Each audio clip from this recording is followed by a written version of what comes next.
My name is Liz Wessel. My name is Clarence Davenport. I am a co-worker of Miss Liz Wessel, and she's been a very dear friend at the place of our employment in Anaheim, California, Providence, St. Joseph. And I've worked here as an IT technician. What brought me here, I was led here. I was working in IT in various different positions. It was hard to really get people to really take me serious. And being frankly honest, especially in this past year, we've actually observed a lot of the tension that has been in the environment. And I have to speak frankly and be honest with this because to have an opportunity to have that platform, I'm going to use this. I ran into a lot of these challenges because, let's say, because the color of my skin. I actually taught myself IT. When I got out the military, I saw where things were going. I was 29 years old. Computers weren't popular. They were just at that time discovering the computing power of the micro PC in a garage. There was really no one teaching computers. So I found a place, Los Angeles Technical School, by mail correspondence type of thing. So I mailed out for it. They sent me a computer and all kinds of parts that I had to build this computer myself. Wow. And I read the book, followed the instructions, learned what each piece on the wafer board did. At that time, it was wafer. You probably remember the floppy drives and everything. That was way back then. Right. So, make a long story short, as I'm going through this evolution, I've always had that challenge because a lot of people wouldn't take me serious because you don't have enough education. I did go to school, even though it was correspondence through mail, and got my first computer certificate. Fast forwarding to the last 7 years, I was in a position working for a company where I was teaching. I would go to the different sites in Los Angeles. They were using like Lotus Notes, and I would teach them how to use Outlook. But then the economy fell out. Then I lost my mother at the same time in 2007. So that was really a tough time. I still kept working. I was looking for something one day on Craigslist. I was working for contract placement temporary agency. They had offered me a position. Of course, they just gave me the address. I didn't know who I was coming to see. Now, keep in mind, my mother had passed in 2007. She was a patient there at St. Joseph of Orange, a cancer patient.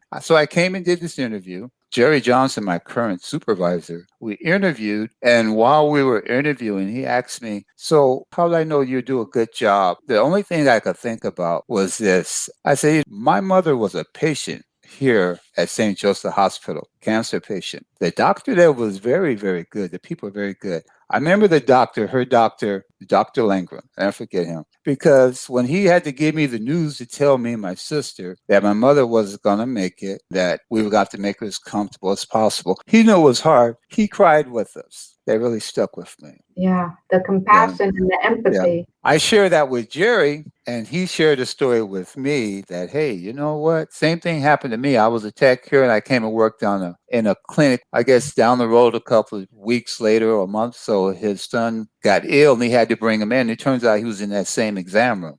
So it makes it kind of personal. Racism could have been a real challenge along the way in your life. Have you experienced a lot of that? Yes, I did, but I didn't let it bitter me because I was raised by a wonderful mother and a wonderful father. I had 6 brothers and sisters, but I Wow. was the only one that they actually sent to a private school. I was my mother's oldest son. My father, of course, was a Marine. My mother, she took care of the kids while he was off in Vietnam. But I know that she had sent me to a private school because in a public school, I really wasn't getting what I needed. At that particular time, my neighborhood in Santa Ana was predominantly African American. I was kind of shut in a little bit, a little shy.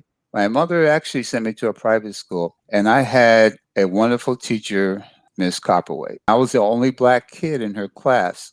And she made me feel special. What helps me keep from being that other person, that ugly person, when they treat me ugly, is I remember how she treated me. Because I said, no, I don't hate people of a different color, because I know that's an individual choice. You're taught that by adults. Children Yeah. are innocent. Because I was innocent. I didn't know anything about racism. I didn't care about it. I just wanted to go to school, learn, and read, and have a good time and have friends. But my wake up call came at an early age, and I was about 10 years old. And I was at my private school, and I'm going down the hall, the only black kid, but we had a hall monitor. He was this Caucasian guy. He was harassing me, and he called me, a name, the N word, shall I say. It kind of disturbed me, and I let her know about it. She went to the principal. The principal got that young man, the hall monitor. He corrected him and said, no, that was wrong. Had him apologize. And he said, better yet, this is what we're going to do. Now, I'm the only black kid in the school. He made me the hall monitor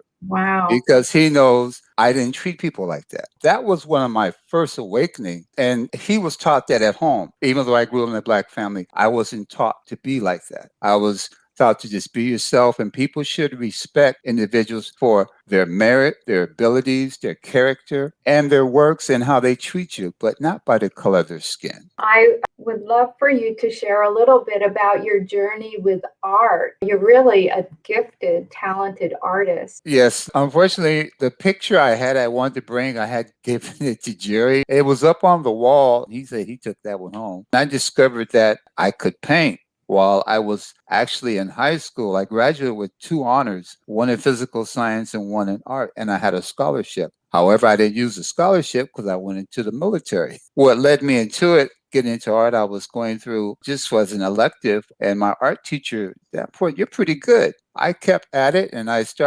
continued and I went on into the military, went to Europe. Every weekend I would go downtown Germany on the Strauss. I had my little easel and I'd paint pictures. People would buy a couple of them.